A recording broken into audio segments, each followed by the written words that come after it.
Ning sing duduk ya aja Bagong. Antarja, Antasena, Gatotkaca. Ya to, Kang? Ya, Dimas. Lah. Piye? Sida ora? Kok pucet? Kok saged ngaten? Merga Bagong kuwi abdiku, Lek. Bagong kuwi abdine Pandhawa. Aku ora ketang sithik tau tate digudang Bagong. Tau dimong karo Bagong. Mula ana wong sing arep ngendak sikur karo Bagong aku ora trima. Semono uga Kakang karo Kakang Antarja ya ngono. Rumangsa wis tau dimong Bagong. Nek ana wong sing arep ngantemi Bagong mestine do mbelani ora trima. Bagong itu tukang pamomonging anak-anak Pandhawa kok arep dijotosi sak penake dhewe. Apa nek kira-kira mak cilik ora tegel jotosi Antasena, Gatotkaca Antarja dicoba wae. Njajal Bagong ora usah gelut ning mungsuhmu aku wakile Bagong. Ya coba ye. Yo piye?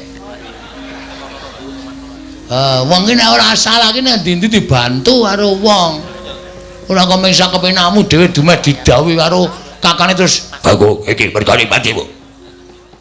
Boten derek aku. Saiki piye? Kowe ngomong apa saiki? Ayo muni ya. Muni ya, guys. Yo. Ya piye ora ya ya ya ya. Ya wis. Ya wis. Ya wis piye? Ya wis Bagong aku. Aku ora sida. Mula sara karo kowe.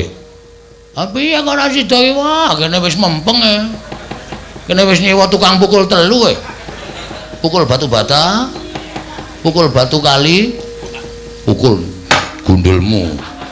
Rasah nesu ngono kok nesu ora. Nek sampeyan ora arep melu perkara iki wedi karo putra-putra Pandhawa, mundur.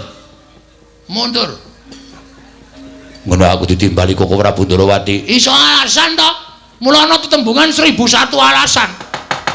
Mundur, Bagong ampuh apa piye wis terserah.